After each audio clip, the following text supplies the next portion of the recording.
Good morning my dear students. आज हम लोग क्लास 10th के एक नए चैप्टर रिफ्लेक्शन ऑफ लाइट को पढ़ेंगे। Reflection of light plane mirror से आप लोगों ने बहुत पहले से ही पढ़ते आ रहे हैं, लेकिन क्लास 10th में हम लोगों को रिफ्लेक्शन ऑफ लाइट जो पढ़ना है वो स्फेरिकल मिरर से पढ़ना है। लेकिन फिर भी जब रिफ्लेक्शन ऑफ लाइट का नाम दे ही दिया गया है तो हम लोग कुछ समझने की कोशिश करें कि रिफ्लेक्शन ऑफ लाइट होता क्या है, इनके रूल्स क्या हैं, और फिर उसके बाद हम लोग कॉन्केव मिरर से इमेज का फॉर्मेशन और मिरर फार्मूला उनको जानेंगे और उस पे बेस्ड जो न्यूमेरिकल्स होते हैं उनको भी सीखने की कोशिश करेंगे। और भी इसमें इम्पॉर्टेंट चीज़ आ जाता है, जैसे साइन कन्वेंशन आ जाता है, मैग्निफिकेशन आ जाता है। मैग्निफिकेशन की जहाँ तक बात है, प्लेन मिरर में हम लोग इसकी बात ही नहीं करते हैं। क्यों नहीं करते हैं? इसलिए नहीं करते हैं कि प्लेन मिरर में जो ऑब्जेक्ट का साइज होता है वही इमेज का भी साइज होता है। लेकिन जब आप कर्व्ड मिरर से इमेज फॉर्मेशन करेंगे तो आप देखेंगे कि उसका साइज छोटा और बड़ा होता है। वो डिपेंड करता है कि हमारा ऑब्जेक्ट कहाँ रखा हुआ है। चलिए तो फिर से एक बार हम लोग जानें कि रिफ्लेक्शन ऑफ लाइट क्या होता है। जब लाइट किसी एक सोर्स से निकलता है और एक ऐसे पॉइंट पर पहुंचता है जहां पर दो अलग अलग मीडियम का इंटरफेसेज मीट करता है, वहां से लाइट क्या करता है, अपने डायरेक्शन को चेंज कर देता है और इसी चेंज ऑफ डायरेक्शन को हम लोग रिफ्लेक्शन ऑफ लाइट कहते हैं। अगर आप उसका डिफिनेशन लिखना चाहते हैं तो यहाँ पे है, वो मैं एक बार पढ़ देता हूँ। When light comes from a source and meet a point where interfaces of two media meet, light changes its direction. This change in direction is termed as reflection of light। तो रिफ्लेक्शन ऑफ लाइट का क्या definition है वो आपने देखा। अब हम लोग देखेंगे कि इसके लॉज क्या होते हैं। तो भरवली में बता देता हूं कि लॉज ऑफ रिफ्लेक्शन, दो लॉज ऑफ रिफ्लेक्शन होता है। पहला angle of incidence is equal to angle of reflection. उसको इमेज से थोड़ा सा बता दें तो ज्यादा अच्छा रहेगा।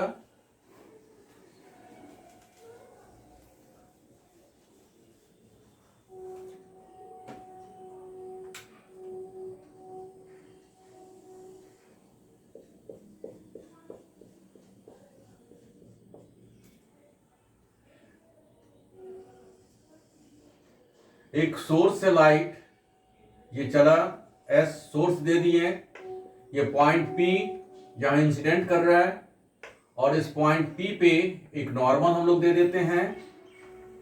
ये नॉर्मल हो गया हमारा एम पी, और इस नॉर्मल के साथ जो ये इंसिडेंट रे एंगल बनाता है उसी को हम लोग कहते हैं एंगल ऑफ इंसिडेंट। और ठीक एंगल ऑफ इंसिडेंट के बराबर ही हम एंगल ऑफ रिफ्लेक्शन बनाते हैं, और इसका नाम हो गया एंगल ऑफ रिफ्लेक्शन। अब दो लॉज क्या हैं? पहला लॉज है कि angle of incidence equal to angle of reflection, और दूसरा इसका जो लॉ है वो है incident rays, reflected rays and normal, ये तीनों एक ही प्लेन में लाई करते हैं। तो ये हो गया हमारा लॉज ऑफ रिफ्लेक्शन। अब इससे आगे बढ़ते हुए हम लोग चलते हैं, जो रिफ्लेक्शन हम लोगों को पढ़ना है कर्व्ड सरफेस से या कर्व्ड मिरर से। तो सबसे पहले ये जान लें कि एक कर्व्ड मिरर होता क्या है।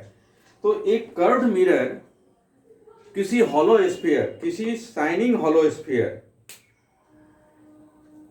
कि किसी भाग को जब आप पेंट करके लाइट को रोकने की कोशिश करते हैं तो लाइट वहां से रिफ्लेक्ट हो जाता है।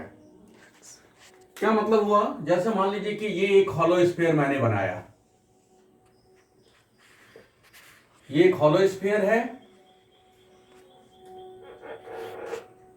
अब इसके दो भाग को मैं पेंट करूंगा, एक बल्ज पार्ट को जो उभड़ा हुआ भाग है, और एक डिप्रेस्ड पार्ट के जो धंसा हुआ पार्ट है। और उसके बाद हम देखेंगे कि हमारे पास कौन से दो तरह के मिरर्स आते हैं। तो चलिए यहां इससे हमको ये मिटा दे रहे हैं।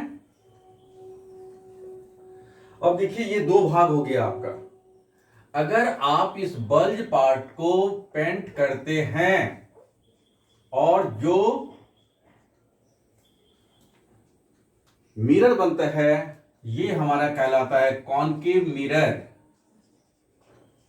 और अगर आप डिप्रेस्ड पार्ट को पेंट करते हैं तो जो मिरर आपका बनता है वो आपका हो जाता है कॉन्वेक्स मिरर।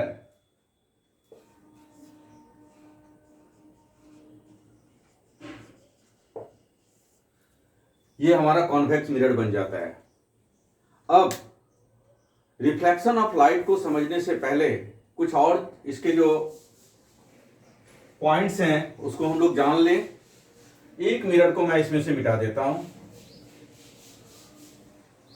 अब ये देखिए ये कॉनकेव मिरर हमारे पास आ गया।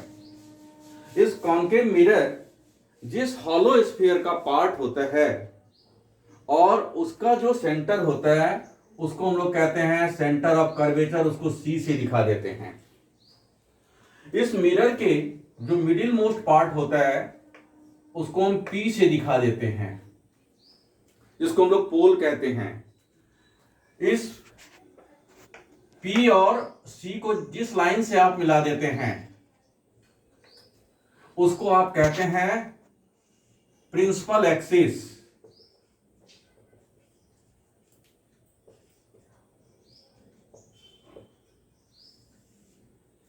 ये हो गया हमारा principal axis, the line which joins pole and centre of curvature of the mirror, that is called principal axis. अब इसमें लॉज ऑफ रिफ्लेक्शन को थोड़ा सा देखने की कोशिश करेंगे कि यहां कहां पे लॉज ऑफ रिफ्लेक्शन कौन सा नॉर्मल है और क्या है, उसको देखने की कोशिश करेंगे।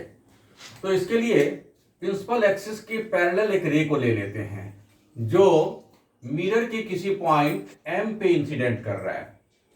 और जब आप C को M से मिला देंगे तो ये जो CM होगा ये हमारा नॉर्मल कहलाएगा। अब जितना बड़ा एंगल ये इंसिडेंट रेज इस नॉर्मल के साथ बनाता है उतना ही बड़ा एंगल करते हुए ये हम लोग ले लेते हैं और ये जिस पॉइंट पे मिलता है उसको हम लोग फोकस कहते हैं।